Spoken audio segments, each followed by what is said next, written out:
მე რა თქმა უნდა ყოველთვის ვიყავი და ვარ გუნდური მოთამაშე, აქედან გამომდინარე ხედავ გუნდში განწყობებს და რა თქმა უნდა მივიღე ის გადაწყვეტილება, რომელიც ჩემს სიტუაციაში უნდა მიეღო ნებისმიერი გუნდის ხელმძღვანელს.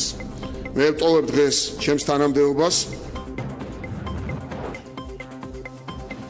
საღამომშვიდობის Pirvelis ეთერის საქმის კურსით გრძელდება. პრემიერ-მინისტრის თანამდებობიდან გადადგომის შემდეგ მთელი მთავრობა გადამდგარია. არაუგენეს 7 დღეში გვეცოდინება ვისზე შეაჩერებს არჩევანს უმრავლესობა, თუმცა უკვე სახელდება რამდენიმე კანდიდატი, მათ შორის 2 ეკონომიკური გუნდიდან მამუკა ბახტაძე და მაია ცკიტიშვილი. ასევე არაუგენეს 7 დღეში უნდა დააკომპლექტოს ახალმა პრემიერობის კანდიდატმა მინისტრთა კაბინეტიც. ამბავი, რომელიც 2 დღის განმავლობაში ანონსდებოდა პრემიერის გადადგომის შესახებ, დღეს მთავრობის ადმინისტრაციაში მოსალოდნელი შედეგი დასრულდა. Pirveli's გადადგომის ქრონიკა საქმის კურსში. მთავრობის ადმინისტრაციამ საგანგებო ბრიფინგის დანიშნის შესახებ ინფორმაცია დაახლოებით 18 საათზე გაავრცელა და მედია ზუსტად ნახევარ საათში მთავრობის მთავარ ადმინისტრაციულ შენობაში დაიბარეს, მიუხედავად იმისა, რომ პრესსამსახურს არ გავრცელებია ინფორმაცია თუ რა საკითხზე გაიმართებოდა ბრიფინგი, პროგნოზების გაკეთება რთული მე მგონი არ არის. ბრიფინგის ჩანიშნა ეს სწრაფად მოხდა, რომ ზოგიერთმა მედია საშუალებამ მასზე მისვლაც ვერ მოასწრო. მოგესალმებით, როგორც იცით, გუშინ გაიმართა მართველი პოლიტიკური ძალის შეხვედრა, რომლის შემდეგ გაკეთდა ასევე საჯარო განცხადებები. გამოიკვეთა ჩემსა და მმართველ გუნდს შორის გარკვეული მიმართულებებით აზრთა სხვადასხვაობა. კონკრეტულად საუბარი იყო ჩემი მეთაურობით მთავრობის მიერ გატარებულ ეკონომიკურ პოლიტიკასთან დაკავშირებით. ასევე მინდა აუცილებლად აღნიშნო, რომ ბოლო თვეების განმავლობაში განსაკუთრებულად იყო რიგი ფუნდამენტური საკითხებისა, რომელშიც ჰქონდა პარტიის თავმჯდომარესთან განსხვავებული მოსაზრებები და პოზიციები. გიორგი კვირიკაშვილმა მისი პრემიერობის დროს მიღწეულ შედეგებსა და იმ პრობლემებზე ისაუბრა, რომელსაც ის ქვეყანას უტოვებს, ასევე მან მადლობა გადაუხადა ყველა იმ ადამიანს, რომელიც მასთან ერთად ამ წლებში თანამშრომლობდა. მიუხედავად რეგიონში არსებული ურთულესი პოლიტიკური და ეკონომიკური და უსაფრთხოების ვითარებისა, ჩვენ გუნდთან ერთად შევძელით საქართველოში შეგვექმნა სტაბილური გარემო და განვითარების სწორ გზაზე დაგვეყენებინა ქვეყანა. დღეს ჩვენ გვაქვს რეგიონში ყველაზე მაღალი ეკონომიკური ზრდა, ყველაზე ხელსაყრელი გარემო ბიზნესის წარმოებისთვის. ძალიან კარგად ვიცი, როგორ უჭირს ხალხს, რომ ჩვენ გვყავს ძალიან ბევრი ოჯახი, რომელიც ყოველდღიური ცხოვრების ურთულეს პირობებში ზრუნავს, რომ რამენაირად იშოვოს ლუკმაპური საკუთარი ოჯახისათვის, საკუთარი შვილებისათვის და გადაირჩინონ თავი.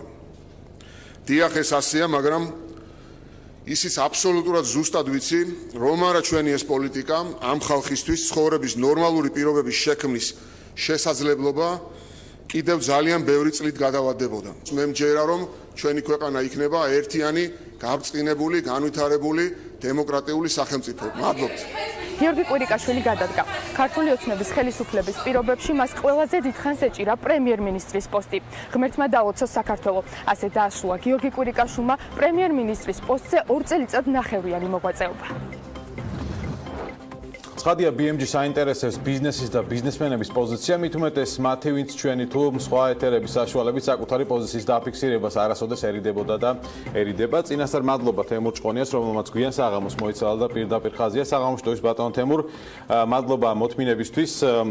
პირველ რიგში მინდა კითხოთ, ცხადია, გადაწყვეტილების შეფასება. მოთმინება არ ვქია მას უკვე. აირია მოკლედ დღის ასე თქვათ გეგმები ჩვენთვისაც და ალბათ მთავრობის წევრებისთვის და ყველასთვის ზოგადად ქვეყანაში. კვირიკაშვილის გადაწყვეტილების შეფასება იყო თუ არა თქვენი გამოსახედიდან სწორი დღეს მისი წასვლა პოსტიდან? ბატონო, ვერ გავიგე, კარგად გაიმეორეთ?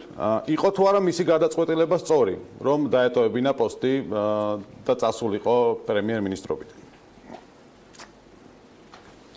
ჩვენ ხომ არ ვიცით რეალობა რა იყო გადაწყვეტილების მიზეზი. აქედან გამომდინარე, მე როგორ შემიძლია შევაფასო, ჩვენ მისი გადადგომის მიზეზს ალბათ ვერასდროს ვერ გავიგებთ. და იქიდან გამომდინარე, რამდენად საჭიროა კვირიკაშვილისნაირი პრემიერ-მინისტრი საქართველოსთვის, ჩემის აზრით, გადადგომა ჯერჯერობით ნაადრევი იყო, იმიტომ რომ ის პროექტები, რაც კვირიკაში თქონდა დაწყებული, მაგას ჭირდება დრო. ჩვენ გვინდა რომ ერთ წელიწადში პრემიერ-მინისტრმა გააკეთოს ისეთი რაღაცა, რომ ქვეყანა იყოს მდიდარი, შეძლებული, გაერთიანებული, გამწყინებული. ესეთ რამე არ ხდება. აქედან გამომდინარე, კვირიკაშვილი გადადგა, მაგრამ მე წეგან ვფიქრობდი, სანამ თქვენ ჩართავდით, შემდეგ პრემიერ-მინისტრის დრო რამდენია, ან ვინ წყვეტს ამ დროს დაწყებას ან დამთავრებას, რაზეა დამოკიდებული პროგრამის სირთულეზე, პროგრამის ხანგრძლივობაზე, პროგრამის შესრულების ხარისხზე თუ რაზეა დამოკიდებული პრემიერ-მინისტრის არსებობა საქართველოში და პოლიტიკურ წრეში. დიახ, ბატონო, გაცხადებული რაც იყო, თქვათ, მიზეზი იყო ის, რომ აი UNICEF-ის ბოლო კვლევა მაგალითად, რომელიც უმრავლესობა მახსენა, რომ სიღარიბის მაჩვენებელი არის გაზრდილი, თქვათ, ეკონომიკური ზრდა არ არის დამაკმაყოფილებელი, ასთა სხვადასხვა უმრავლესობაში, ანუ ეს იყო გაცხადებული, ანუ თქვენი შეფასებით დრო არ იყო საკმარისი ის 2 წელიწად ნახევარი, რაც გაატარა კვირიკაშვილმა პოსტზე? საქართველოს ის UNICEF-მა რაც რა პროგრამ უბრალოდ რა სტატისტიკას დადო, მაგის გამსწორებელი თქვენ გონიათ მომავალი პრემიერ-მინისტრი იქნება? ეს პროგრამა, რაც პრობლემა, რაც საქართველოში არსებობს, ეს არ არის კვირიკაშვილის ბრალი, ან კვირიკაშვილის რაც არ უნდა მოენდობებინა მისი მესამე პრემიერ-მინისტრი იცვლება საქართველოში 6 წლის განმავლობაში. ჩვენ შედეგს ვებრძვით და არა ვგებულობთ მიზეზს, რის გამო ხდება ეს ამბავი. ჩვენ შედეგს არ უნდა ვებრძოლოთ, ჩვენ უნდა გავიგოთ მიზეზი. სად არის რა მიზეზის გამოა საქართველოს ესეთი ღარიბი. როგორც არის დღეს, UNICEF-ის სტატისტიკა არის დღევანდელი სიტუაციის, მაგრამ ეს მერწმუნეთ, ეს ძალიან გრძელვადიანი თემაა. ეს კიდე კომუნისტური წყობიდან მოდის საქართველოს ეს თემები, რაც არსებობს ანატექნოლოგიების უქონლობა, ცოდნა, მენეჯმენტი და ესე შემდეგ. ამიტომ კვირიკაშვილი არ არის, რომელიც გადაწყვეტს იმ პრობლემებს, რის გარშემო 3 საათი მართველი გუნდი ფჭობდა.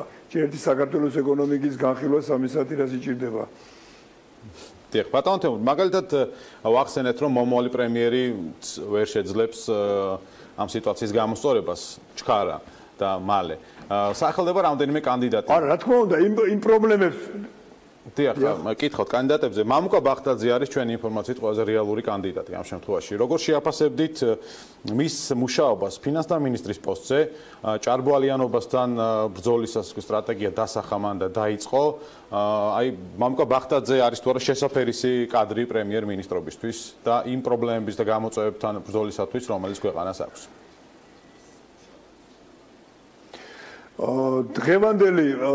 დღევანდელი კანდიდატურებიდან, რომელიც მთავრობაში არსებობს, მთავრობაში და ტრიალებს, თქვათ, ჩვენს გარშემო, მამუკა ბახტაძე მარტო ჭარბვალიანობის თემა სამი აქცია ყურადღება მამუკა ბახტაძემ დაიწყო დამატებითი ღირებულების ჩქარი ავტომატურ რეჟიმში დაბრუნების წესი, რომელიც იყო ძალიან სერიოზული განაცხადი. ეს პრობლემა ბიზნესმენებს ძალიან აწუხებდა და იყო ბიუროკრატიული სისტემა ძალიან რთული.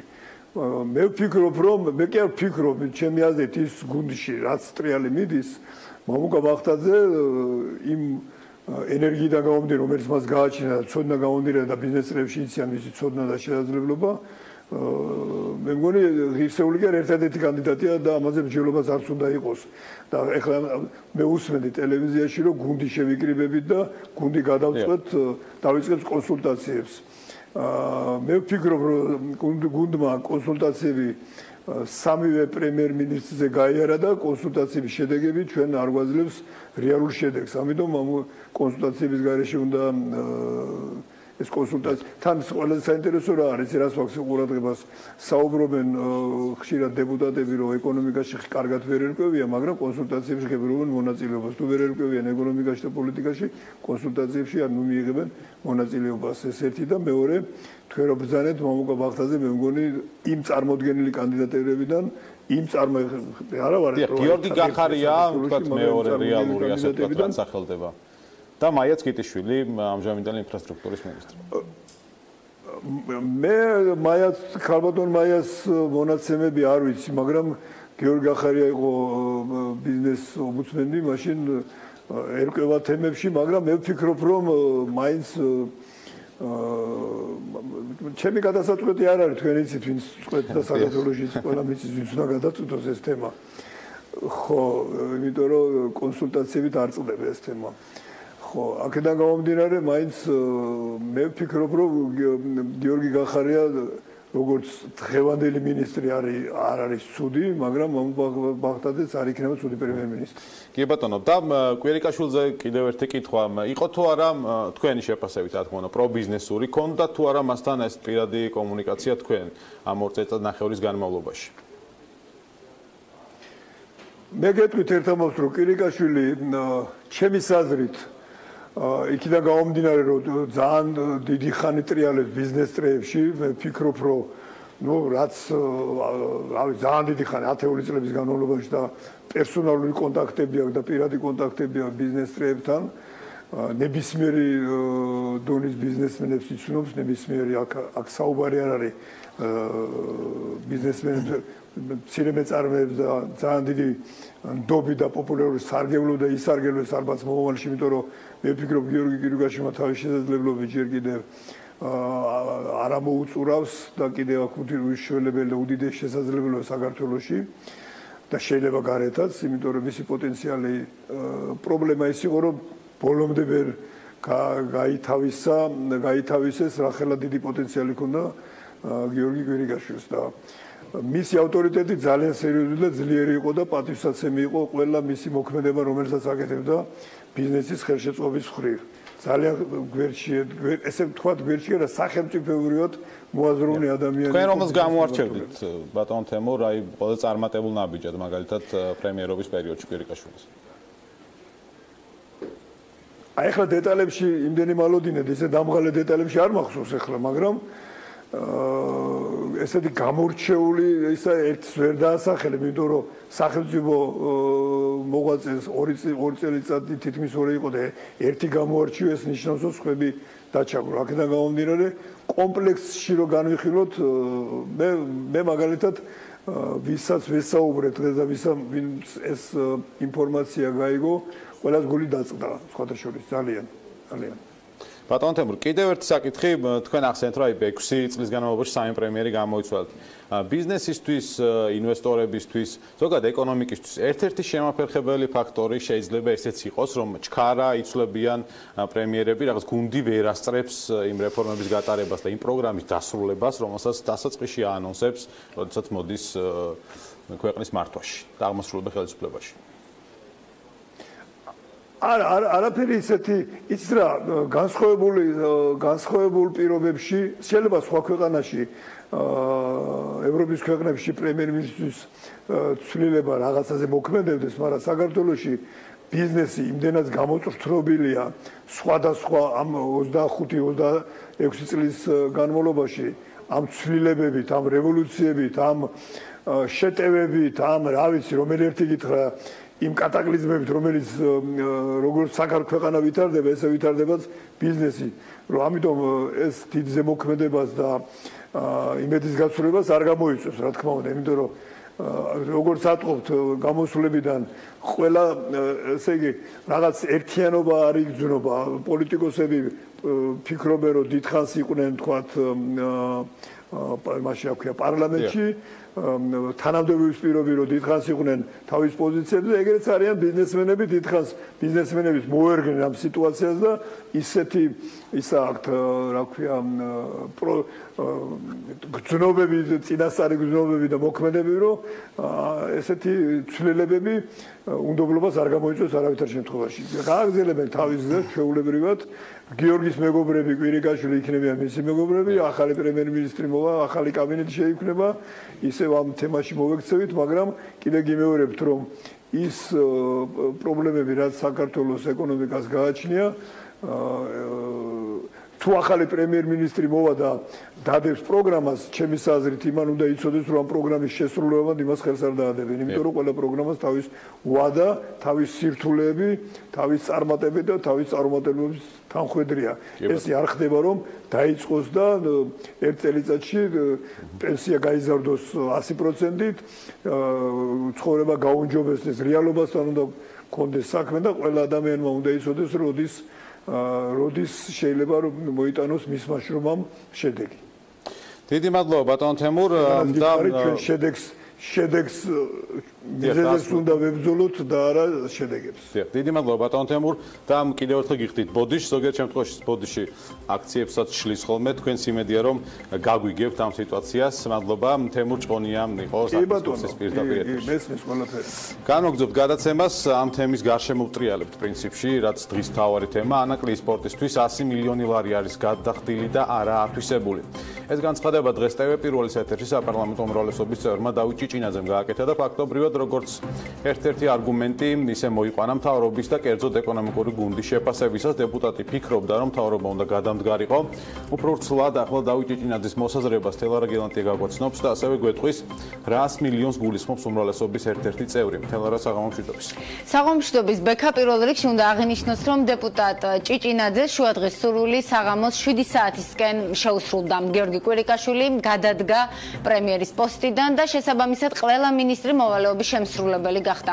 აღნიშნვის ღირსია ისიც, რომ რთულია გავიხსენოთ შემთხვევა ან დეპუტატები საპარლამენტო უმრავლესობიდან, რომლებიც მთავრობას განსაკუთრებით ეკონომიკურ გუნდს აკრიტიკებდნენ, ყოველ შემთხვევაში გუშინდლამდე.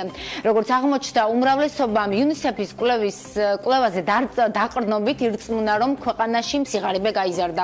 სესხებზე მოთხოვნამ გაიზარდა და ასე შემდეგ. სწორედ ამიტომ საპარლამენტო უმრავლესობის ერთ-ერთმა წევრმა დავით ჭიჭინაძემ დღეს პირდაპირ თქვა, რომ მთავრობა უნდა გადამდგარიყო. და მის ერთ-ერთ არგუმენტად მოიყვანა რატომღაც ანაკლის სპორტის პროექტი. დეპუტატმა ისიც თქვა, რომ კვირიკაშვილის ლოიალური დამოკიდებულება ბანკებისადმი ქვეყნისთვის დამაზიანებელი იყო. დიოდა ტირაჟირება რომ თურმე როგორ კარგად ართვევდა TBC ჯგუფი თქვათ მასზე დაკისრებულ მოვალეობას ანაკლის სპორტის შენებლობასთან დაკავშირებით და გვერდში ედგენ მინისტრები. თუმცა ჩვენ ვიცით რომ ბანკებს აკრძალულათ არაპროფესიული საქმიანობა და ანაკლის სპორტი იყო რამდენჯერმე დასახელებული. რაიმე ამ სპორტთან დაკავშირებით პრეტენზიები არსებობს პრემიერის მისამართით გუნდში? პრემიერის მისამართი აქ გადახდილია ხელისუფლებას ბიუჯეტს 100 მილიონი და კიდე სხვადასხვა ინფრასტრუქტურის გასავითარებლად თხოვლობდნენ გარკვეულ თანხას, მაგრამ მე ვთვლი რომ ის თანხა რაც დღეს გადახდილია ის არ არის ათვისებული, იმ თანხის სამუშაოები არ მიმდინარეობს და ამიტომ მე ვფიქრობ რომ როდესაც ესეთი თანხა იხდება, იქ გარკვეული კითხვები ჩნდება. ამ ეთერის შემდეგ ჩვენ ვესაუბრეთ დავით ჭიჭინაძეს და როგორც გავარკვიეთ 100 მილიონ ლარში ის გულისხმობს ანაკლის ღრმაწყლოვანი პორტის პროექტის განხორციელებისთვის სახელმწიფოს მიერ კერძო მესაკუთრეებისგან გამოსყიდული ქონების სანაცვლოდ გადახდილ კომპენსაციას. თუმცა ჩვენ ასევე ქონების ეროვნულ სააგენტოში მოვიკითხეთ ეს თემა და გამოსყიდულია თურმე 73 ჰექტარი მიწა კერძო პირებისგან და გადახდილია ამაში 60 მილიონ ლარამდე, რომელიც გადაირიცხა საპარტნიორო ფონდიდან. და არა 100 მილიონი როგორც დეპუტატი საუბრობდა. თუმცა უმრავლესობის ერთ-ერთი წევრი ფიქრობს, რომ როცა ინვესტორს სახელმწიფო ეხმარება 100 მილიონი ლარით, თავად ინვესტორს მინიმუმ 400-500 მილიონის ინვესტიცია უნდა ჰქონდეს განხორციელებული. ამასთან ჭიჭინაძის აზრით ანაკლის სპორტს აშენებს ფაქტობრივად TBC ბანკი, რაც იმას ნიშნავს, რომ რაც ნიშნავს არაპროფილურ საქმიანობას, ამიტომ მთავრობა ასეთი პროექტის გაპიარებაში არ უნდა მონაწილეობდეს, ასე ფიქრობს დავით ჭიჭინაძე. როდესაც UNICEF-ის კვლევაზე დაყრდნობით მივიდა საპარლამენტო უმრავლესობის ნაწილი იმ გადაწყვეტილებამდე, რომ მთავრობა უნდა წავიდეს, უცნაურია პრემიერი, ნუ უკვე ექს-პრემიერი და მისი გუნდი გააკრიტიკო იმ პროექტის გაპიარებისთვის, რომლის მშენებლობაზე 6000 ადამიანი უნდა დასაქმდეს. მithumetes როცა ამ კვლევაში მთავარ პრობლემად იყო სწორედ სიღარიბე და უმუშევრობა მიჩნეული. ჯამში მაყურებელს შევახსენოთ, რომ ამ პროექტის ანაკლის სპორტის საინვესტიციო ღირებულება არის 2.5 მილიარდი დოლარი, ღრმაწყლოვანი ნავსადგურის პირველი ფაზის მშენებლობის დასრულება და ოპერირების დაწყება პორტის 2020 წლის მეორე ნახევარში იგეგმება, როგორც საქმის კურს ანაკლის განვითარების კონსორციუმში განუცხადეს, ნავსადგურის პირველი ფაზის ადრეული სახმელეთო სამუშაოების 80% უკვე დასრულებულია, ზაფხულში კი იგეგმება პორტის საზღვაო სამშენებლო სამუშაოების დაწყება. მკერდზე დაიწყება დაღრმავება და ქვიშის ამოღების სამუშაოები ადგილზე. თავად დეპუტატ ჭიჭინაძის შეფასებაზე ანაკლის განვითარების კონსორციუმში კომენტარს არ აკეთებდნენ დღეს.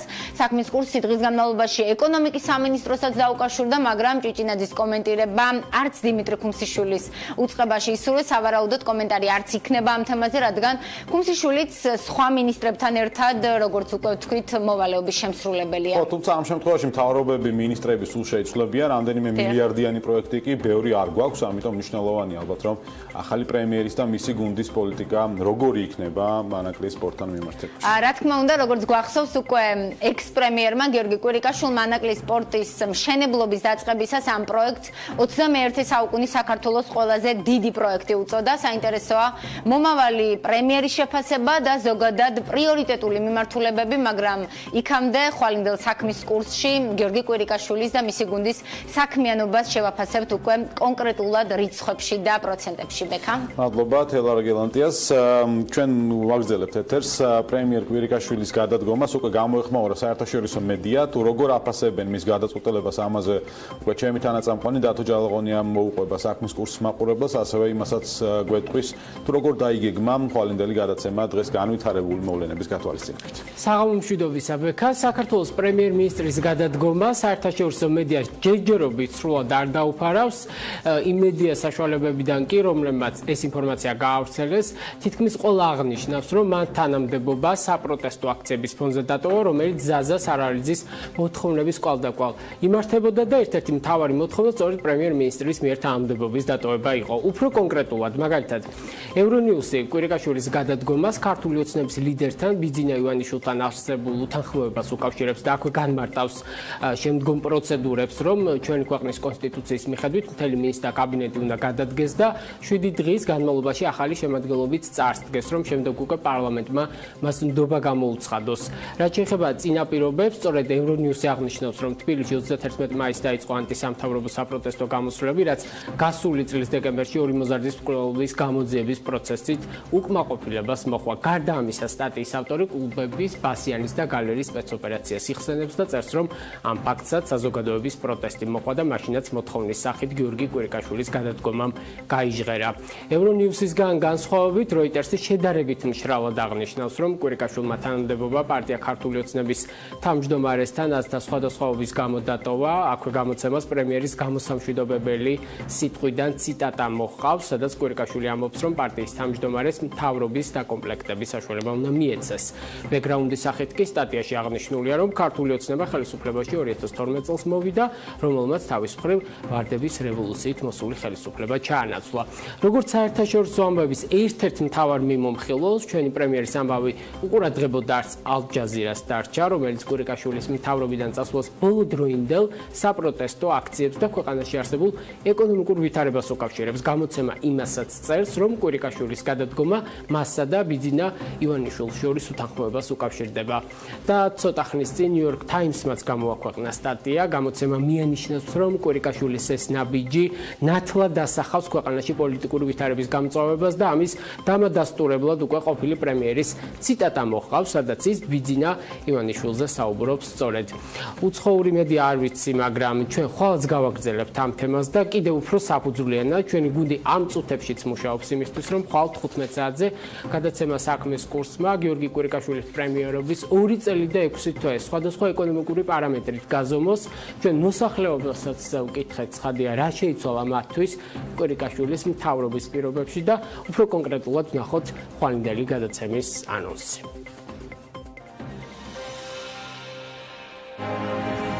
მე ვეცადებ ყოფილიყავი თითოეული მოქალაქის პრემიერ-მინისტრი. ეს გადაწყვეტილებები იყო სურავის სავალუტო კურსი, ეს გადაწყვეტილებები იყო რეფინანსირების განაკვეთის ზომიერი ზრდა, ეს გადაწყვეტილება იყო ასევე ჭარბვალიანობის და დედოლარიზაციის მიმართულებით ნაბიჯების გადადგმა. გიორგი კვირიკაშვილის გადადგომის 9 საათებში ლარის კურსი ასეთია: 1 ამერიკული დოლარი 2 ლარი და 46 თეთრი ღირს. 2015 წლის 29 დეკემბერს კი, როდესაც ის პრემიერ-მინისტრად დაინიშნა, 1 ამერიკული დოლარი 2 ლარი და 40 თეთრი ღირდა. უფრო მასშტაბური პარამეტრი ასეთია: გიორგი კვირიკაშვილმა 2.9%-იანი ეკონომიკური ზრდა ჩაიბარა, თავის მემკვიდრეს კი 5.5%-იან მაჩვენებელს დაუტოვებს. ეს მხოლოდ ციფრებია. ჩვენ მოსახლეობას ვკითხავთ, რა მიიღეს და დაინახეს ამ ოფიციალური სტატისტიკის მიღმა. დიდად არაფერი არ შეცვლილა, რაც იყო ის არის. მაგრამ მე ასე მგონია პრემიერი არ მართავდა. ვინც მართავდა, კარგად ვიცი. ეკონომიკის მხრივ ძალიან ცუდ დღეში ვართ, ვიყავით, ვართ და უკეთესობას ვერაფერს ვერ არის. ალბათ ბანკებს უნდა მიეხედოს, პროცენტებს უნდა მიეხედოს და ბიზნეს ხელი უნდა შეეწყოს. ერთი კვირიკაშვილის გადადგომა მე მგონი არაფერს არ შეცვლის. კვირიკაშვილი კარგი პრემიერ-მინისტრი იყო. პატიოსანი, წესიერი, რაც შეეძლო ყველაფერს აკეთებდა. გიორგი კვირიკაშვილმა მოსახლეობაში იუმორიც დატოვა. ბენზინი გაიაფთა, შულზე გადასახადები მოხსნილია, სანატორიუმები უფასო გაგვიხდა და ზამზამხურში სიცხე თუ იქნება კიდე მზისგან მეგონია დაგვიცავენ. ამინდი ქვეყნის პოლიტიკურ ცხოვრებაში აირია და სოციალურ-ეკონომიკური კლიმატიც ისე დაალაგდა, რომ საქმის კურსი უკვე ყოფილი პრემიერის პირობებში რიცხვებით გაზომავს გიორგი კვირიკაშვილის მთავრობის ეფექტიანობას. Konkret ველოდებით ხვალ საქმის კურსს, თუმცა იქამდე საინტერესო საქმე დილას გელით, რა თქმა უნდა, დილის ეთერში და საინტერესოა ისიც, ვინ დასახელდება ახალ პრემიერად. დღეს ჩვენს მიერ დასახელებულ კანდიდატებს შორის კი ყველაზე მეტჯერ მამუკა ბაღდაძის გვარმა გაიჟღერა და სწორედ მას ესაუბრობენ. Konkret ხვალამდე გემშვიდობებით, ნახვამდის, მადლობა რომ გვიყურეთ.